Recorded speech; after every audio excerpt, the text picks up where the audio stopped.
قدیم چینی دور کی کہانی ہے۔ کہتے ہیں کسی گاؤں میں ایک بوڑھا اپنے نوجوان بیٹے کے ساتھ رہتا تھا۔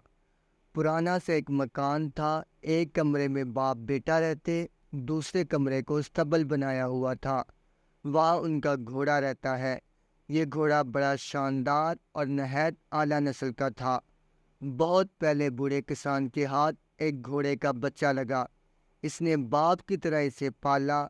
بڑا ہو کر اس گھوڑے کی خوبصورتی کی دھوم مچ گئی، دور دور سے لوگ اسے دیکھنے آتے۔ گاؤں کے رئیس نے اسے دیکھا تو پہلی نظر میں فرفتہ ہو گیا۔ اس نے بوڑھے کو بلا کر منہ مانگی قیمت کی پیشکش کی۔ کسان نے معذرت کرتے ہوئے کہا کہ وہ گھوڑا نہیں، میرا بیٹا ہے، اپنی اولاد کو کوئی فروخت نہیں کرتا، اور وہ بھی لوگوں نے خریدنے کی کوشش کی، سب ناکام رہے۔ گاؤں کے کچھ سمجھدار لوگوں نے بوڑھے کو سمجھایا کہ تم غریب آدمی ہو، ایسے اعلیٰ گھوڑے کو کتنی دیر تک سنبھال کر رکھو گے؟ اچھی قیمت مل رہی ہے، بیچ ڈالو، کہیں ایسا نہ ہو کہ کوئی یہ گھوڑا چرا کر لے جائے۔ ایسے ہر مشورے کے جواب میں وہ بابا جی مسکرا دیتے اور بس بات ختم ہو جاتی۔ ایک دن بوڑھا کسان اور اس کا بیٹا حسب معمول صبح اٹھے تو دیکھا کہ ساتھ والے کمرے کا دروازہ کھلا اور گھوڑا غائب ہے۔ پریشان ہو کر آس پاس دیکھا مگر کوئی سراغ نہ ملا۔ بستی والوں کو یہ پتہ چلا تو وہ افسوس کرنے آئے۔ جن لوگوں نے گھوڑا بیچنے کا مشورہ دیا تھا انہوں نے فٹ سے تانا دیا کہ تمہیں سمجھایا تو تھا کہ گھوڑا بیچ دو، اس وقت نہیں مانے، اب تمہاری بدقسمتی کے بغیر کچھ لیے گھوڑا گوا بیٹھے۔ کسان یہ سب باتیں سنتا رہا، پھر بڑے اطمینان سے بولا، بھائیو، تمہاری بڑی مہربانی کہ میرے پاس آئے، اپنی ہمدردی کا اظہار کیا، مگر مجھے یہ بات سمجھ نہیں آئی کہ اس میں بدقسمتی کہاں سے آ گئی۔ یہ درست ہے کہ میرے پاس گھوڑا تھا جو مجھے اپنی اولاد کی طرح عزیز تھا، آج صبح وہ گھوڑا اپنے کمرے سے غائب ہے۔ اس حد تک تو یہ بات درست ہے، مگر اس کے بارے میں ابھی سے یہ کیسے طے کر لیا گیا کہ یہ بدقسمتی ہے؟ گاؤں والے بڑے حیران ہوئے، آپس میں کہنے لگے کہ شاید صدمے کی وجہ سے بابے کا دماغ چل گیا ہے۔ یہ بدقسمتی نہیں تو اور کیا ہے کہ ہزاروں کی مالیت کا گھوڑا چوری ہو گیا۔ بڑبڑاتے ہوئے سب لوگ واپس چلے گئے۔ 2-3 دن بعد اچانک وہ گھوڑا واپس آ گیا۔ اپنے ساتھ وہ جنگل سے صحت مند اعلیٰ نسل کے 21 نوجوان گھوڑے بھی لے آیا۔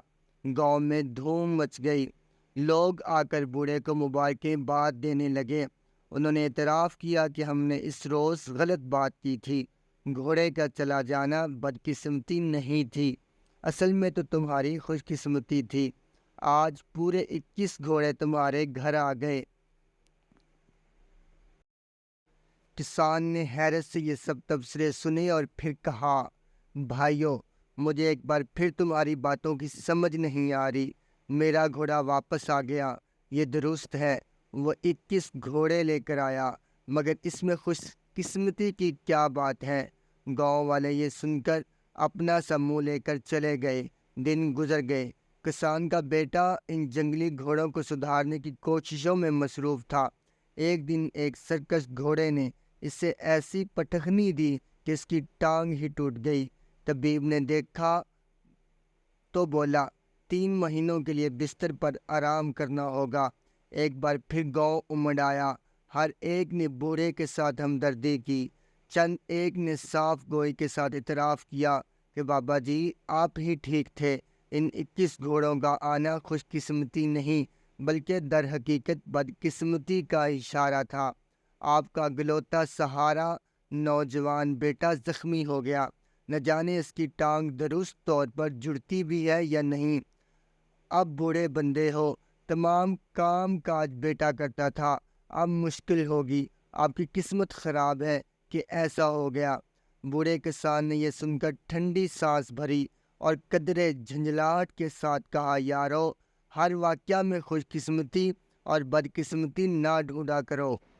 2-3 ہفتے ہی گزرے تھے کہ ساتھ والے ملک نے دوسرے ملک پہ حملہ کر دیا اور بابا جی کے ملک کے بادشاہ نے حکم جاری کیا کہ تمام نوجوانوں کو فوج میں جبری بھرتی کیا جائے۔ کچھ دنوں میں دوسرے دیہاتوں کی طرح بابا جی کے دیہات میں بھی ریاستی اہلکار آئے اور نوجوانوں کو فوج میں بھرتی کرنے کے لیے لے گئے۔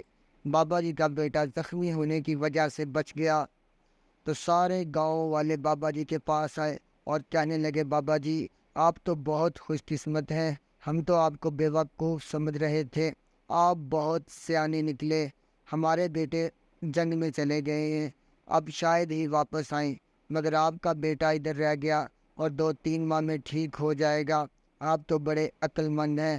بابا جی نے سر پیٹتے ہوئے کہا، بھائیوں، چھوٹی چھوٹی خوشیوں اور تھوڑی تھوڑی مصیبتوں پر خوش قسمتی کا لیبل نہ لگایا کرو، جو وقتی رائے دینے سے ہمیشہ پرہیز کیا کرو۔ اس لیے ہمیں بھی وقتی مصیبت اور پریشانی پہ بدقسمتی اور خوش قسمتی کا فیصلہ نہیں کرنا چاہیے۔